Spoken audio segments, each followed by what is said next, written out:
Hola a todos y bienvenidos a Money and Markets. En la narrativa habitual que recibimos por parte de eso que se llama, de manera equivocada, por otro lado, el consenso socialdemócrata, se repite constantemente lo siguiente: hombre, es que los ajustes se tienen que hacer de manera gradual, no se puede llevar a cabo un ajuste drástico, y se está criticando de manera agresiva a las medidas que está llevando a cabo el gobierno de Milei o el gobierno de Bukele en El Salvador.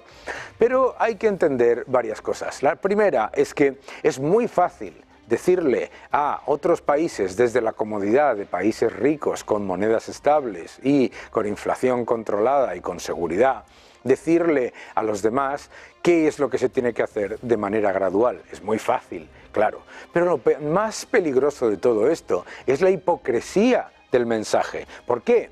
Porque cuando llega un gobierno y decide llevar a cabo la destrucción de la moneda vía la impresión masiva de moneda y además se pone masivamente a aumentar el gasto público, a gigantes desequilibrios fiscales, etcétera, resulta que para eso nunca hay una crítica.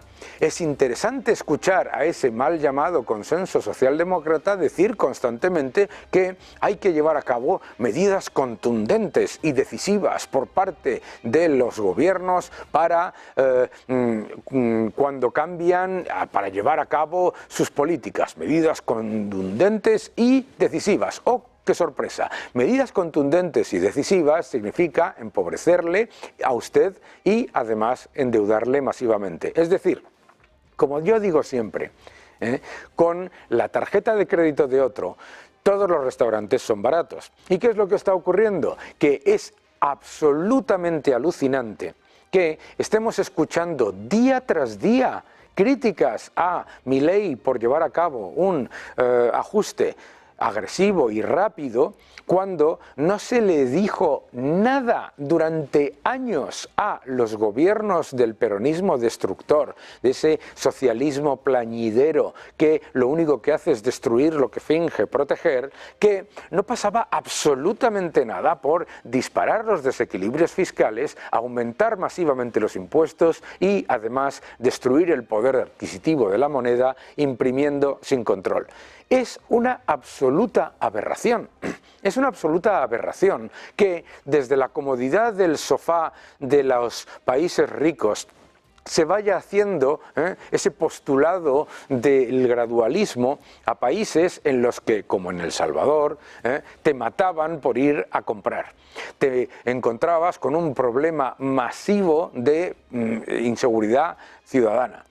Y es alucinante. Lo que es alucinante es que el mismo supuesto consenso que está muy preocupado por las medidas drásticas de Milei y las medidas drásticas de Bukele se calle totalmente, silencio absoluto, con el destrozo económico que está ocurriendo en Cuba, que está ocurriendo en Nicaragua, que está ocurriendo en Venezuela y que ocurrió en Argentina y que se está intentando implementar en Colombia y en Chile. ¿Qué es lo que ocurre? Claro, en Colombia y en Chile todavía no han podido llevar a cabo una destrucción del poder adquisitivo de la moneda porque el Banco Central no puede monetizar todo el gasto público que quieren que monetice. Claro, eso es muy importante. Por lo tanto, tenemos que ser muy claros. Los ajustes graduales nunca funcionan. Los ajustes graduales nunca funcionan por dos razones. La primera, porque el nivel de desastre heredado es de tal calibre que es simplemente perpetuarlo. Un ajuste gradual nunca consigue sus resultados porque la premisa de que sea gradual es que se perpetúa una parte significativa del desajuste creado previamente. Entonces es exactamente lo mismo que decir que la mejor manera de solucionar una gangrena es ir poco a poco. No, las gangrenas hay que cercenar. Hay que cercenar. Y es importantísimo ser conscientes de que el gradualismo no funciona por otra razón. Número uno, El gradualismo, lo hemos comentado, es en sí mismo perpetuar lo que ya de por sí es una política equivocada. Las políticas equivocadas o se eliminan o se perpetúan. No hay otra posición.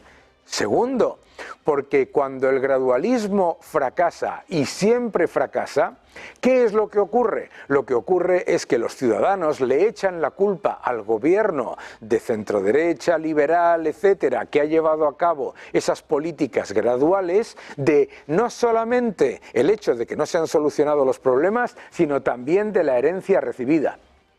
Porque tenemos que entender que cuando se implementan medidas graduales, lo que realmente se está haciendo es blanquear las políticas equivocadas. Por eso no cabe la idea de nos vamos a sentar y a discutir cómo vamos a reducir poco a poco los desequilibrios del Banco Central, cómo vamos a reducir poco a poco los asesinatos en El Salvador, cómo vamos a reducir poco a poco el despilfarro público y el aumento de impuestos sin control. Porque cada año que pasa empeora la situación para el ciudadano que no percibe ese gradualismo. Lo que percibe es en realidad que no se hace nada. Sí, señor, porque es que el gradualismo es no hacer nada. Es no hacer nada. Es decir, si yo estoy cavando un agujero, tengo que salir del agujero, no cavar más lento. El problema de vender esta falacia del gradualismo es que no solamente termina blanqueando las políticas equivocadas de los gobiernos que han destruido la moneda, la economía, el bienestar de los ciudadanos y que han aumentado la pobreza, sino que además se le echa la culpa luego al capitalismo, al libre mercado, etcétera, etcétera, porque esas medidas graduales no han funcionado. En Argentina se te dice, hombre, es que ya se hizo un ajuste y no funcionó. Hombre, es que un ajuste en el que no se reducen los desequilibrios estructurales no es un ajuste. Es que una supuesta dolarización en la que no se dolariza, sino que lo que se hace es que se equipara un peso a un dólar porque le da la gana a un gobernante, eso no es dolarizar, ¿entendéis? La realidad de la economía global es que las políticas equivocadas deben eliminarse. Las políticas equivocadas son equivocadas, se utilicen al 100% o se utilicen al 50%. No existe el concepto del gradualismo a la hora de hacer ajustes. Los ajustes o se hacen quirúrgicamente y urgentemente para que una vez que se haya reconocido la realidad fiscal, monetaria y económica del país, se pueda empezar a crecer, se pueda empezar a generar prosperidad, se pueda recuperar la actividad privada, o no se hacen. La realidad también es que lo que nos hemos dado cuenta es que Milei lo que ha hecho en estos meses es mucho más importante que lo que se ha hecho en meses anteriores y en años anteriores, que es demostrarle al mundo que el socialismo es una falacia y que lo que hace el socialismo es destruir lo que finge proteger. Lo que ha hecho Milei es clave porque el discurso es lo más importante en este sentido. Es muy importante porque le está recordando a la gente que no, que 2 más 2 no suman 22. No, que no hay dinero para todo y para todo lo que quieras y que lo único que hay que hacer es imprimirlo. No, que no es cierto que el Estado cree riqueza. El Estado no crea riqueza. El Estado solamente administra lo que recibe de un sector privado que genera prosperidad, crecimiento, empleo e inversión. El Estado no crea nada, lo único que hace es administrar. Y por lo tanto, en el momento en el que se pone por encima al Estado, que en realidad es un subterfugio para poner al gobierno y a la burocracia como el elemento fundamental de cohesión y de fortalecimiento y de generación de todo que es falso, lo que se termina generando en realidad es un empeoramiento generalizado de la economía. Es decir, el socialismo es el proceso de generación de progreso al revés. Pone a los ciudadanos, a las empresas y a todos los contribuyentes al servicio del poder político bajo ese concepto casi romántico del Estado que en realidad es el gobierno, los políticos y la burocracia. pone a los supuestos servidores públicos como señores feudales al que los que producen le deben simplemente por estar. No, el Estado no es la solución. El Estado, como mucho, puede facilitar o perjudicar.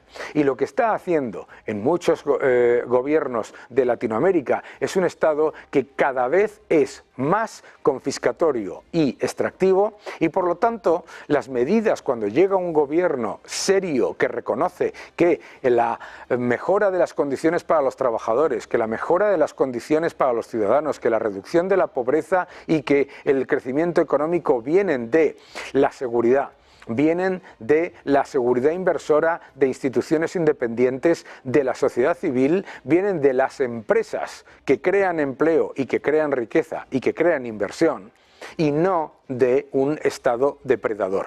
El Estado depredador es siempre el problema, y por eso el gradualismo siempre fracasa. En el momento en el que se blanquea el 50% de los desastres generados por el anterior, ya han introducido la pata en el elemento más peligroso, que es seguir cavando aunque sea más lento.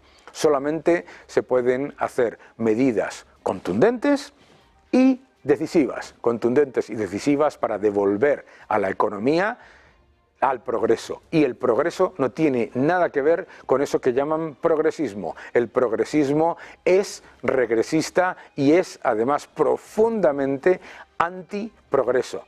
Lo que tenemos que hacer, por lo tanto, es recuperar el valor de las familias, de las empresas, el valor de la inversión, el valor del ahorro prudente, el valor de la propiedad privada, defender la propiedad privada, defender la estructura de unas instituciones independientes y dejarse de cuentos. El gradualismo fracasa siempre.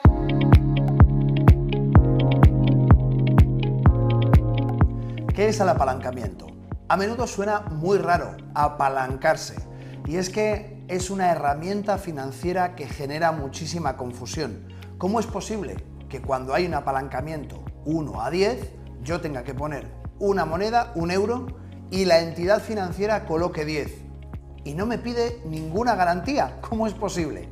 Pues fijaos, en esta herramienta financiera, el broker en este caso, no pone ningún problema para concedernos este crédito virtual, que es lo que es el apalancamiento, porque cada vez que entramos a mercado nos da esa potencia de 1 a 10 veces más, por poner un ejemplo, y cada vez que salimos del mercado nosotros devolvemos ese préstamo.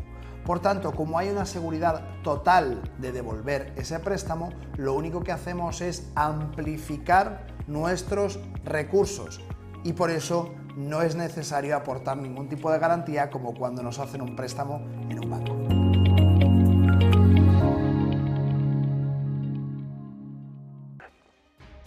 Vivimos en la época de la cancelación y de la propaganda, y además en un momento en el que claramente el ciudadano percibe un deterioro prácticamente sin parangón en términos de la destrucción de las instituciones.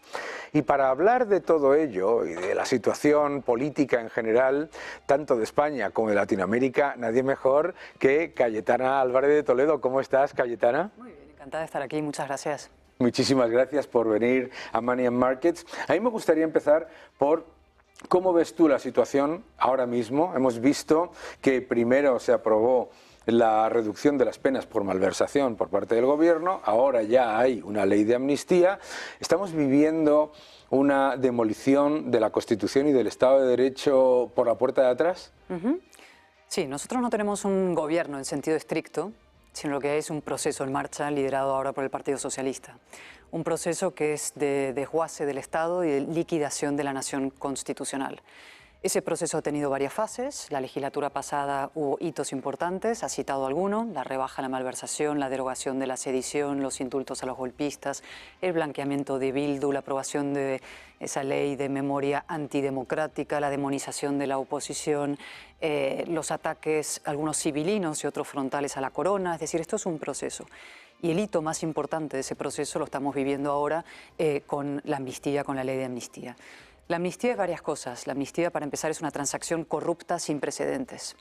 Yo me canso de pedirle al señor Bolaños que cite un solo precedente de una amnistía en la que políticos borran delitos a otros políticos a cambio del poder.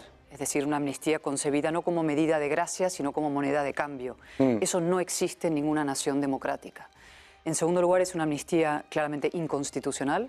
Otra cosa que le pido siempre a Bolaños es que me explique cuáles son los fundamentos de la inconstitucionalidad de la amnistía antes del 23J de las elecciones y cuáles son los fundamentos de la constitucionalidad de la amnistía después de las elecciones. Y eso tampoco tiene respuesta. Y en tercer lugar, y lo más importante, esa amnistía lo que hace es dar la razón a los golpistas, dar la razón a quienes buscaron la liquidación de la nación constitucional y quitársela al Estado.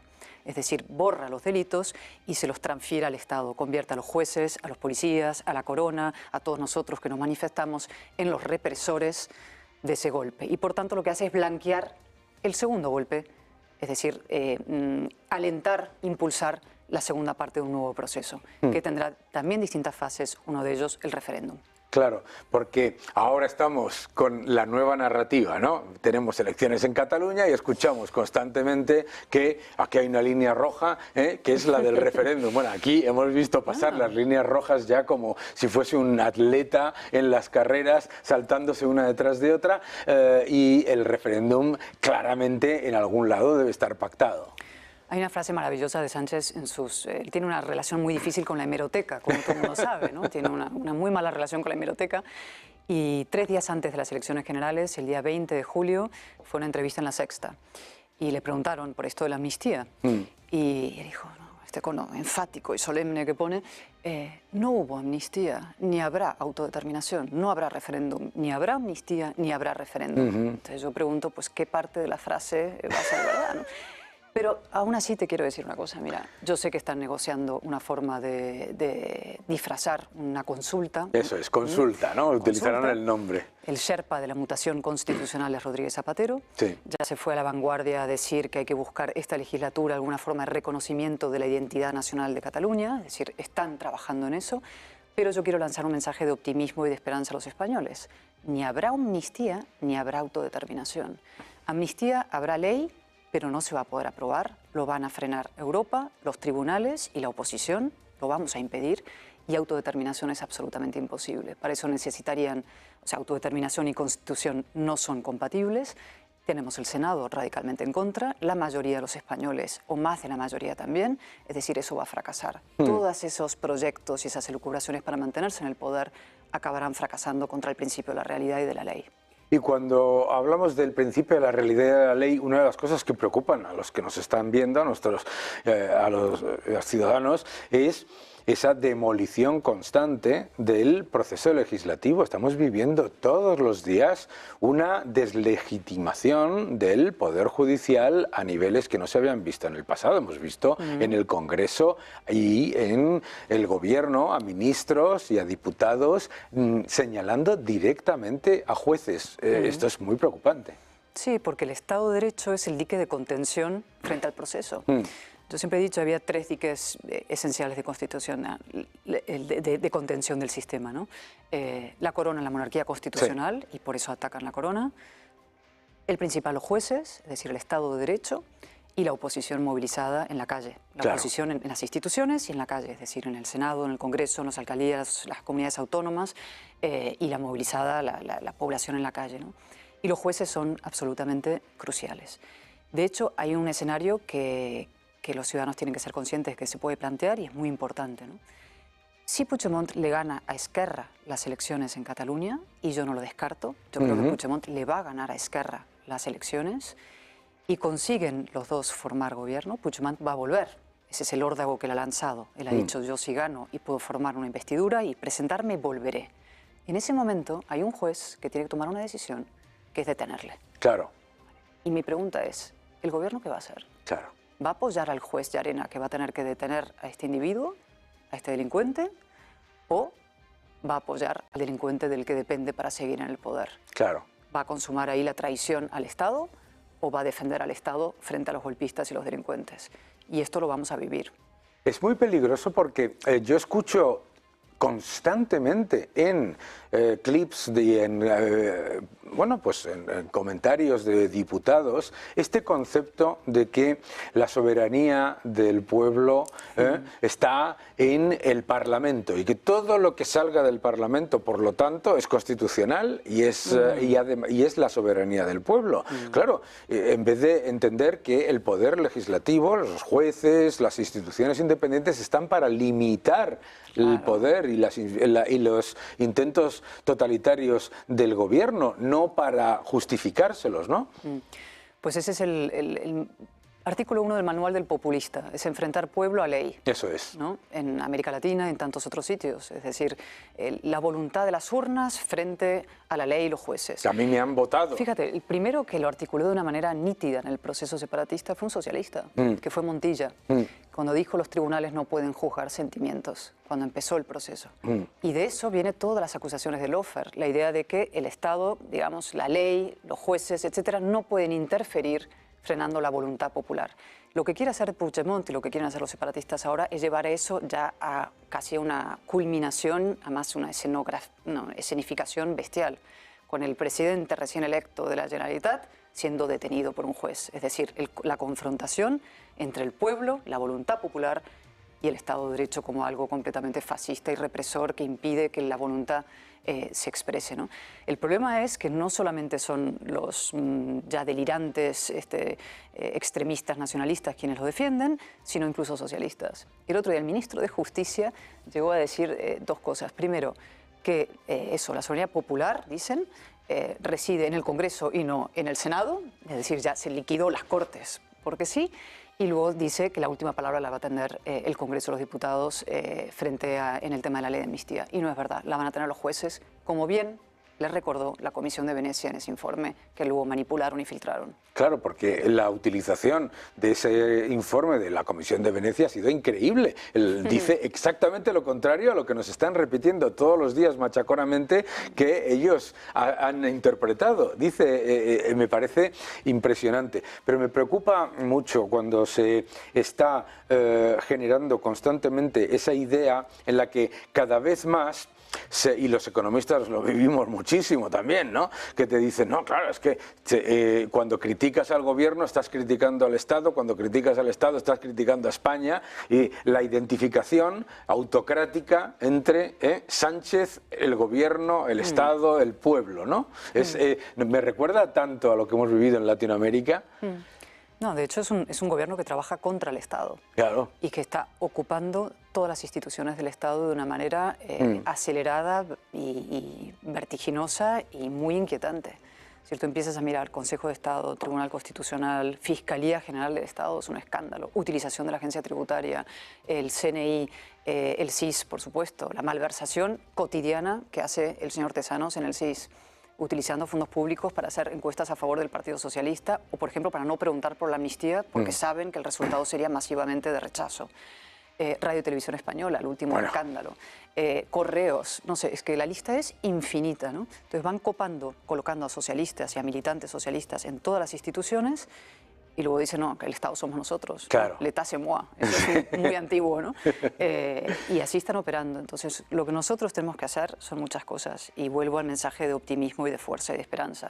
Es decir, tenemos que frenar este proceso, hacerlo descarrilar, y luego tenemos que hacer un proceso de regeneración de todas las instituciones, dignificación de algunas de ellas, como el Parlamento, que está en sus peores momentos en los últimos 40 años, y luego de fortalecimiento de lo que nos une como españoles.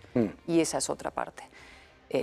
Los espectadores habrán visto, ¿no? Estamos en el Congreso utilizando pinganillos entre españoles. Es una auténtica aberración, aparte del dinero que cuesta, 15 millones de euros para que unos señores que se hablan en el bar de arriba en el mismo idioma se pongan pinganillos para entenderse entre euskera, español, vasco, catalán y español, ¿no? Pero ese proceso es deliberado, están buscando, digamos, levantar fronteras entre españoles, es un proyecto de incomunicación y de división de los españoles. Y nosotros tenemos que revertir todo eso y poner en marcha un proceso de fortalecimiento de lo que nos une y lo que nos acerca. ¿Qué le decimos a los ciudadanos que dicen, todo esto lo vemos, Pero parece como que la sociedad está cauterizada, incluso, pues, de cierta manera, vendida o callada ante los crecientes casos de corrupción, etcétera, y hay mucha gente que piensa, bueno, da igual porque no va a pasar nada cuando cambie el gobierno. No, que sí va a pasar y que desde luego van a pasar muchas cosas si este gobierno se queda. Es decir, la destrucción puede ser verdaderamente seria. El problema es que mucha gente da por hecho la democracia y cree que vive en un estado del bienestar, un estado con leyes, en que esto es razonable, que estamos en Europa, no va a pasar nada, ¿no? Pero aún así, yo tengo esperanza en los españoles y cada vez que desde el liderazgo político o social y civil se les ha convocado a salir a la calle y manifestarse, lo han hecho, ¿no? Y de hecho la prueba es que el gobierno no se atreve a convocar elecciones. Claro. Ellos dicen, la amnistía es maravillosa, es benéfica, es valiente y reparadora. Claro. Llévela en su programa electoral. Claro. Convoque a los españoles. Claro. Dígales que la amnistía es imprescindible para la convivencia entre catalanes y en el conjunto de España. Y llévela. Claro, si él ha cambiado de opinión, claro. ¿no? Si él ha cambiado de opinión y nos puede convencer a todos de que debemos cambiar de opinión, él no miente, él cambia de opinión, pues oye, adelante, unas elecciones. Pero en ese proceso que tú estás comentando, hay un deterioro también de la moral de los ciudadanos. A los ciudadanos se les está contando, por ejemplo, a una aberración, que gracias a que hay amnistía hay subida de las pensiones, por ejemplo. No es como una especie de corrupción, intentar traer al ciudadano, que no, obviamente no cae en ello, a la corrupción ya generalizada. Sí, bueno, lo que hay es uno de los problemas profundos de las democracias contemporáneas es que se ha destruido la verdad. El concepto de verdad ya no importa. Entonces, todo es mentira, la gente miente y ya no es que existe, digamos, que la mentira ha existido en política, lamentablemente, desde sus orígenes. Es decir, la gente lamentablemente miente, no dice en público lo mismo que dice en privado. Pero la mentira tenía un castigo moral y el propio político al que pillaban mintiendo o el periodismo equivocándose, pues pedía perdón, se disculpaba. Hoy en día hay casi un regodeo, es la llamada posverdad, es decir, que la verdad ha dejado de existir y de importar. Lo que importa son mis sentimientos frente a los tuyos, ¿no? Las opiniones han sustituido la verdad son opiniones, los hechos son opiniones, las opiniones son hechos y todo se disuelve en un magma, ¿no? Y eso es lo que permite a estos movimientos perdurar, ¿no? Yo digo, el gobierno socialista en España, como muchos otros gobiernos muy populistas, no gobierna por adhesión, porque no puede gobernar por adhesión, entonces gobierna por odio. Claro. Lo que necesita es generar tal cantidad de rechazo y de odio en el otro, al otro, digamos, que apriete sus filas y ya la verdad no importa. Es la verdad de mi equipo, me pongo una camiseta, detesto tanto al de enfrente que me compensa votar a Sánchez por el odio que me generan el Partido Popular o Vox, la derecha, la ultraderecha, el fascismo y todo lo demás. Por lo menos no gana la derecha, ¿no? Eso es. Sí. Y todo el mundo es fascista, excepto los más fascistas, que son los comunistas y los ultraizquierdistas. Y eso está pasando en muchos sitios. En Estados Unidos es un ejemplo. La gente está votando no tanto por su candidato, sino en contra del otro. En contra del otro. ¿Vale? Y la manera de romper eso es primero denunciarlo de manera clara. Es decir, esta operación del otro día en cuelga muros. O sea, es que este es un gobierno que ya está colgado del muro de la polarización del pasado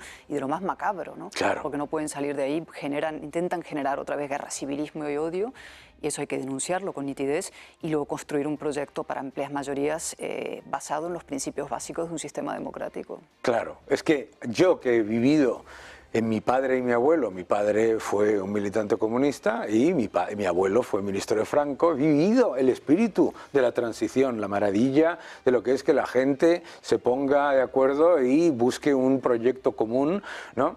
Y te has dicho algo que me parece esencial, que es esa idea de que la gente da por hecha la democracia y la libertad y piensa que nunca va a pasar. Yo siempre que voy a Argentina y a Venezuela me dicen, nosotros venimos del futuro. Ustedes pueden ir preparándose, porque, claro, también en Venezuela se decía, no, hombre, no, eso aquí no va a pasar, esto no es Cuba, ¿no? Y en Argentina se decía, no, hombre, no, esto aquí no va a pasar, esto...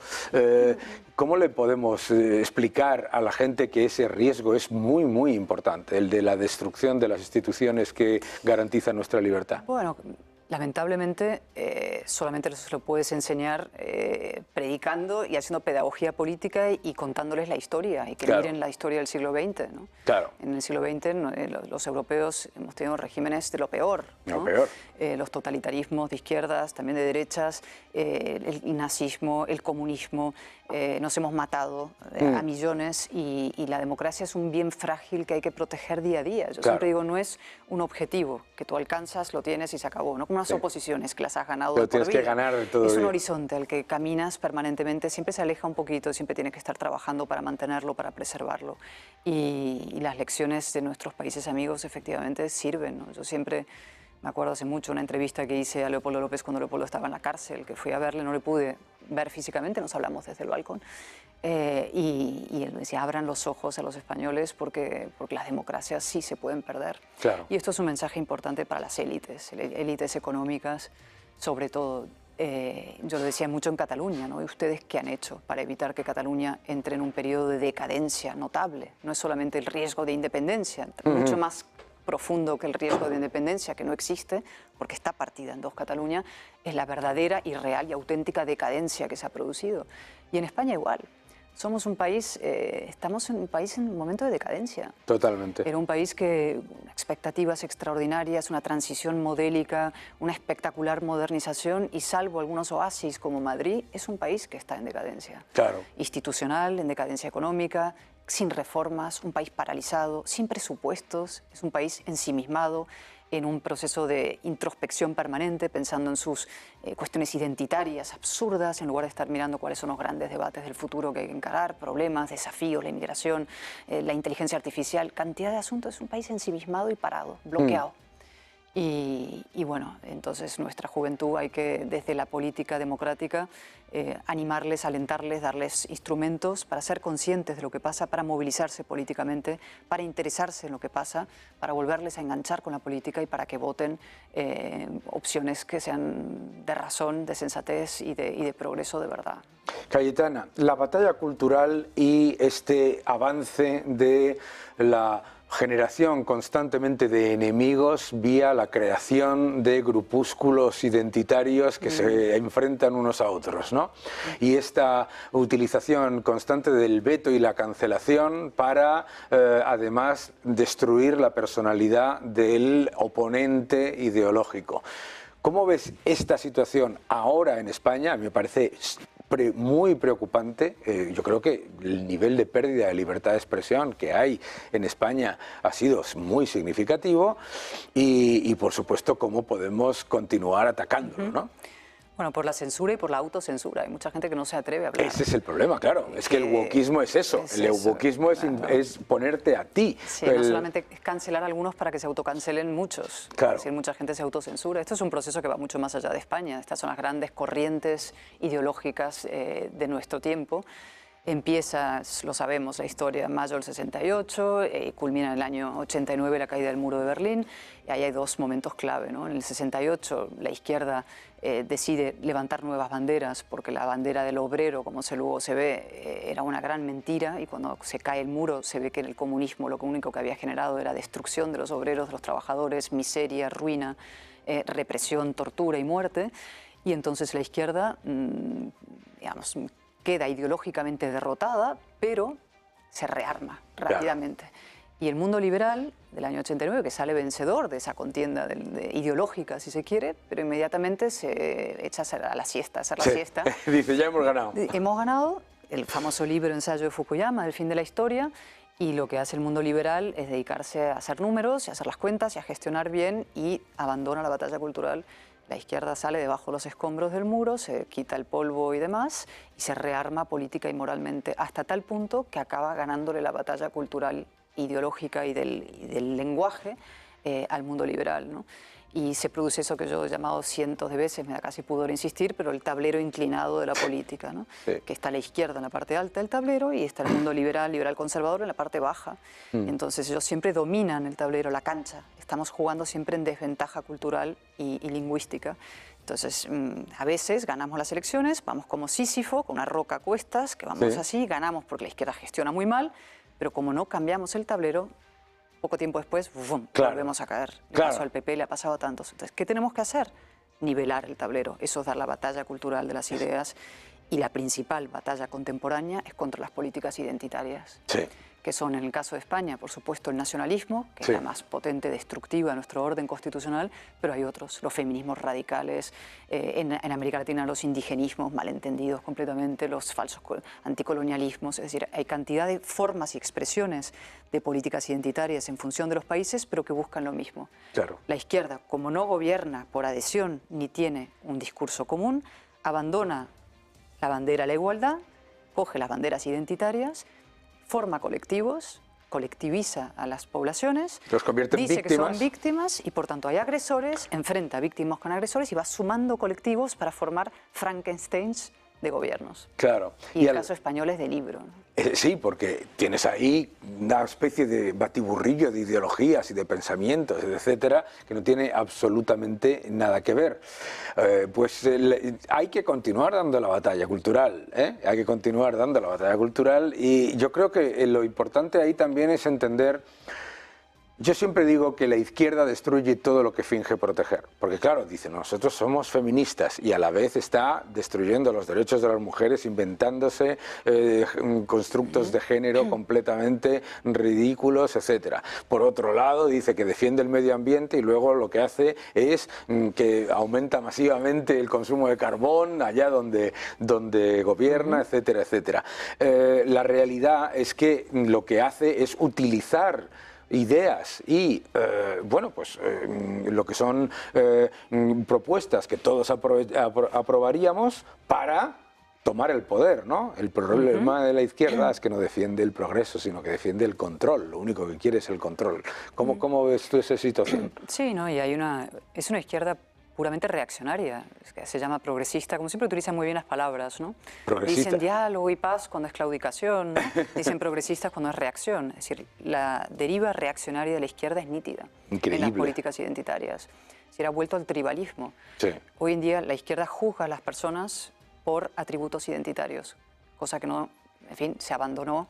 Antes de las batallas de los derechos civiles, antes del antiguo régimen. Es decir, el antiguo régimen es, antes de la Ilustración, es juzgar a las personas por su atributo identitario, raza, color de piel, sexo, etc., ¿no?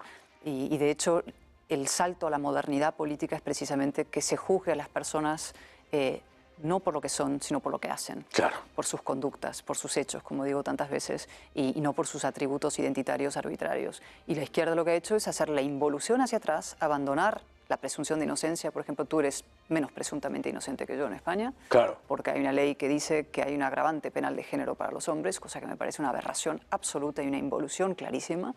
Y eso lo podrías trasladar a otros a grupos, y se va, digamos, trasladando a otros grupos y destruyendo los fundamentos básicos de un Estado de Derecho, que es efectivamente la igualdad de las personas ante la ley y el hecho, insisto, de juzgarlas tanto en lo penal como en lo puramente moral, simplemente por sus conductas y por sus actos.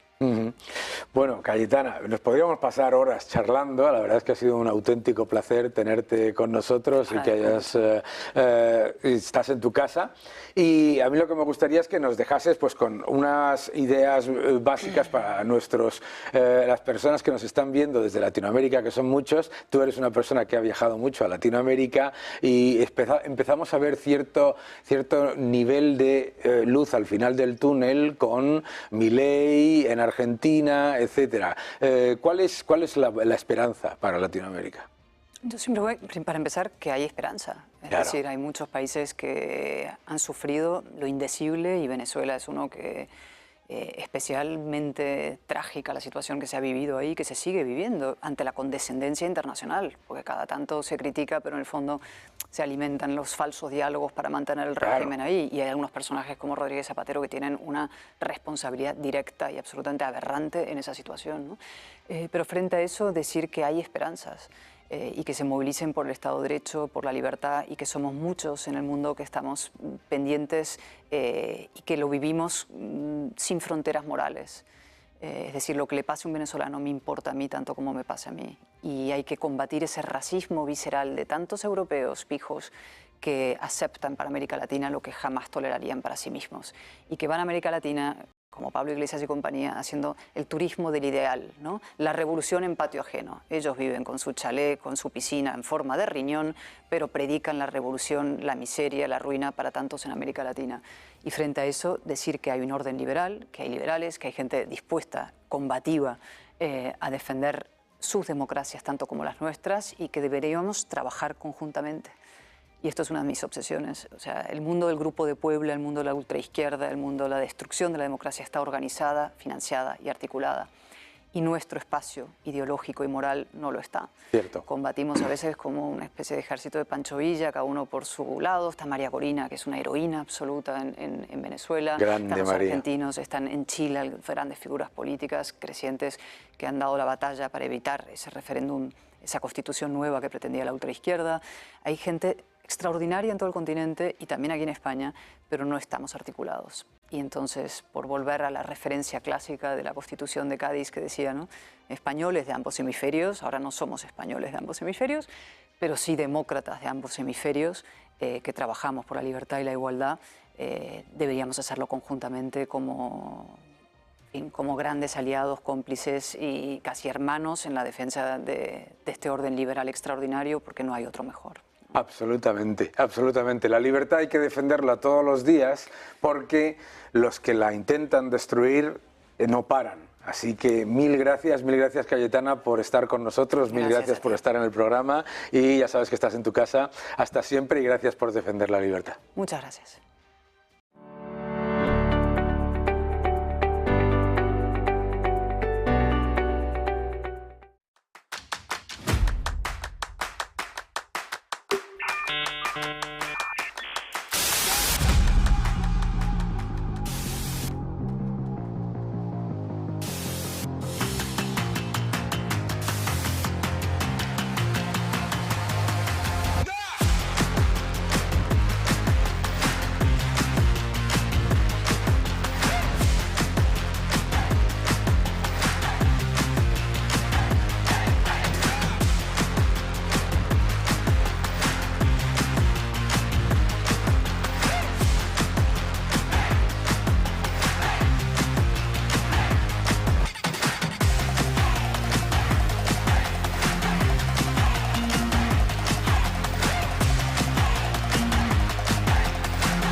En este programa tenemos el lujo de contar todas las semanas con un vídeo de José Ramón Riera, gran economista y empresario. Y en este caso nos va a poner los pelos de punta con unos datos que deberían preocuparnos mucho y que pasan muchas veces desapercibidos. La importancia de los datos y la realidad de las cuentas públicas de España. Vamos a verlo. Hola Daniel. Hoy para Money and Markets lo que traigo es un resumen de lo que ha sido el año 2023, en el cual podemos decir que desde el punto de vista de la economía ha sido un casi auténtico desastre. Vamos a empezar por los gastos. Los gastos han pasado del año 2022, en que todo el conjunto del Estado se gastó 637.000, a habernos gastado 678.000 millones de euros. Eso sí, con 6.000 millones menos, 6.000 millones menos en subvenciones y casi 4.000 millones menos en gastos de capital, es decir, en inversiones. Claro que si todo eso hubiese sido gastado o no se hubiese quedado, como puede haber pasado, en algún cajón, pues hombre, evidentemente el gasto llegaría casi a 690.000 millones. Bien, para compensar toda esta barbaridad de crecimiento de más de 41.000 millones oficiales de gasto público, los impuestos han pasado de 574.000 a 625.000, alcanzando un récord nunca visto, con un incremento de 51.500 millones de euros. Claro, por eso el gobierno dice que ha sido capaz de bajar el déficit a un 3,6%, quedándose en 53.000 millones. Posiblemente, si apareciesen las subvenciones y las inversiones, casi seguro estaríamos en la misma cifra de déficit que el año pasado. Pero bueno, como no quieren decir dar las cifras totalmente correctas, pues vamos a las oficiales. La deuda, con 53.000 millones de déficit, nos hemos endeudado en 71.000 millones de euros más. Es decir, que ha pasado de una deuda consolidada mediante el protocolo de déficit excesivo de 1.502.000 millones a 1.573.000 millones. Pero hay algo que también ha dejado las cosas en su sitio. En el Banco de España, el día 31 de diciembre, lo que quedó en la cuenta corriente en el año 2022 fueron 13.500 millones de euros. Este año, 1.100 millones, que si cogemos los gastos de solo la Administración Central, esos 1.100 millones dan para el día 1 de enero, es decir, para un solo día en el año lo que se quedó en cuenta corriente en el Banco de España. Pero es que además, y aquí viene una cosa muy interesante, se quedaron pendientes de pagar, de acuerdo a la intervención general de la Administración del Estado, 55.444 millones de euros pendientes de pago. Claro, todo eso que nos da, primero, nos da un gasto sobre el PIB nominal del 46,4%, que es una auténtica salvajada. Nos da una presión fiscal del 42,8%, una deuda sobre el PIB del 107,7% y un dato adicional para terminar de cuadrar las cifras. Salarios, gastos de los salarios de los empleados públicos. Hemos pasado de 153.000 millones a 163.000 millones. Bueno, un incremento de 9.500 millones de euros, que esto supone el 24% del total del gasto público. Esto es una auténtica barbaridad. Esto es decir, vayamos, miremoslo por donde lo miremos.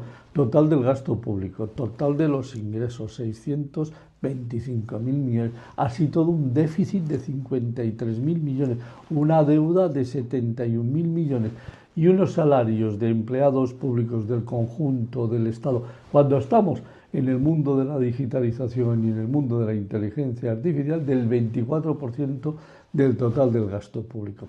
Bueno, espero no haberte amargado la noche de Money and Markets, y en cualquier caso creo que dar estos datos para toda la gente que te sigue, que te ve y que nos oye y que nos escucha en tu programa, creo que merece la pena que sepan el destrozo que está haciendo este gobierno en nuestro país.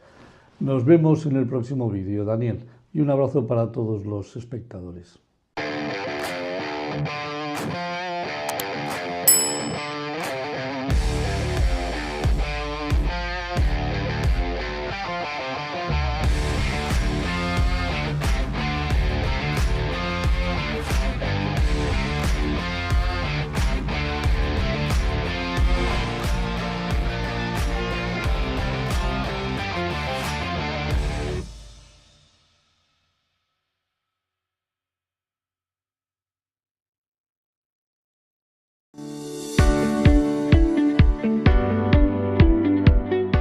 Cuando hablamos de deuda, a menudo no tenemos muy claro de qué estamos hablando, y es que existen distintos tipos de deuda.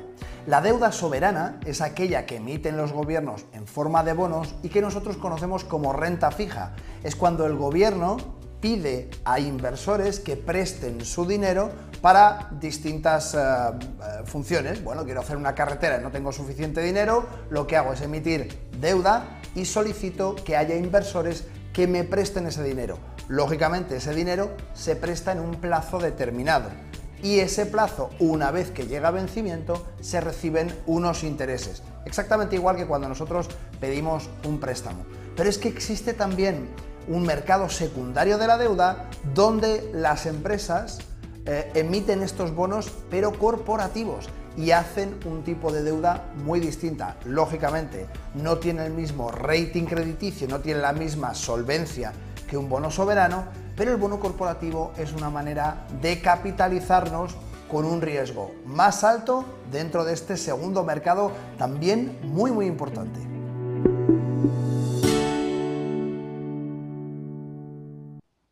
La realidad del empleo en Estados Unidos es muy diferente a la que nos venden en los medios de comunicación con esos datos de eufóricos, de creación de empleo, etc. Es verdad que en Estados Unidos las cosas van muchísimo mejor que en nuestros países de la eurozona. Por supuesto, una economía mucho más dinámica, pero ojo, porque los datos de empleo no son tan buenos. En este gráfico que os muestro de Bloomberg, lo que podéis ver es algo que para mí es bastante relevante. Fijaos, aquí tenéis lo que es el dato de empleo en el sector servicios, que sigue estando por debajo de los niveles previos al año 2020. Y esto es importante entenderlo, porque la economía de servicios no deja de ser prácticamente el 70% del Producto Interior Bruto de Estados Unidos, y por lo tanto debemos ser cautelosos a la hora de caer en los datos de euforia, ¿no?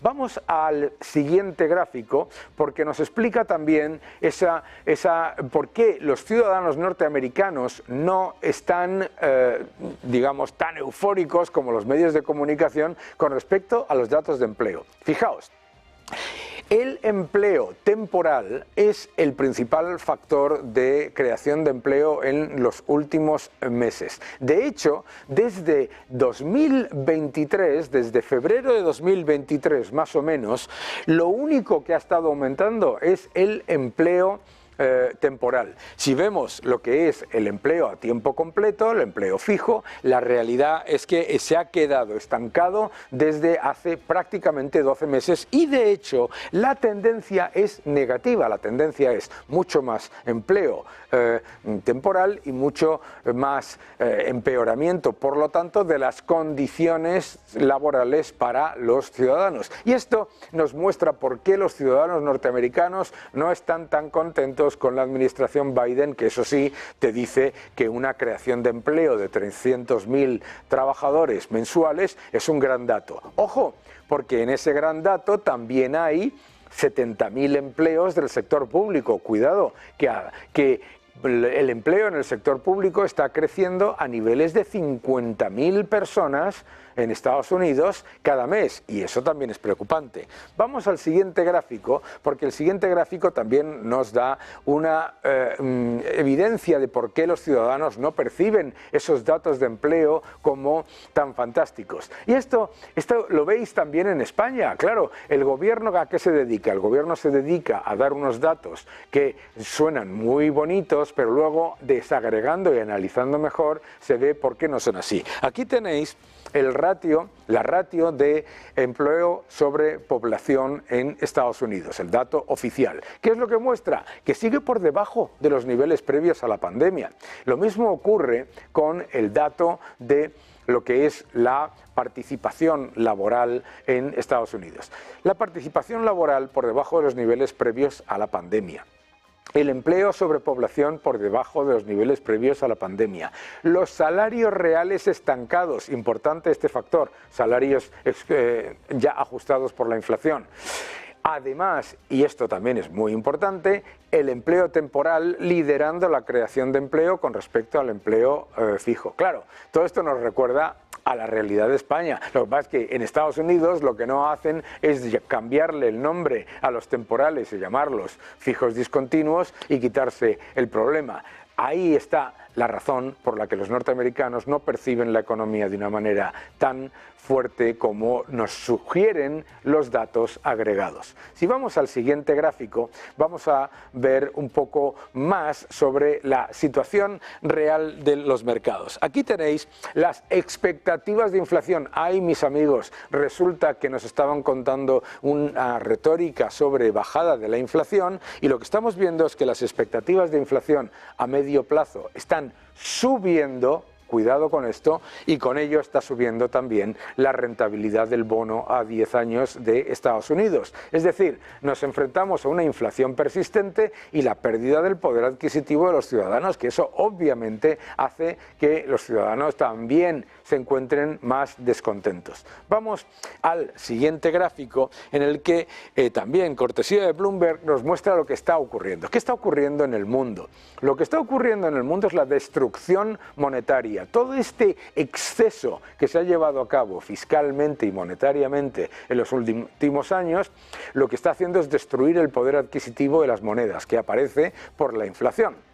En el gráfico que acabáis de ver, lo que nos encontramos, por ejemplo, es que el peso mexicano lo ha hecho relativamente bien con respecto al dólar, mientras el resto de las monedas de los países emergentes no es que lo estén haciendo mal, es que lo están haciendo muy mal. No os quiero ni contar las monedas de países relativamente estables como Japón, que está a mínimos de 35 años el yen con respecto al dólar. Pero claro, eso es dónde están las monedas con respecto al dólar, pero el dólar está perdiendo poder adquisitivo con una inflación persistente. Por lo tanto, la destrucción monetaria nos lleva a lo que nos va a explicar el próximo gráfico, que para mí también es un elemento importante. Fijaos la diferencia de lo que está ocurriendo entre el índice del dólar, que se mantiene relativamente estable porque es con respecto al euro y con respecto al yen, pero atención el oro está demostrando lo que está pasando con las monedas del mundo. Este gráfico, cortesía de Bloomberg,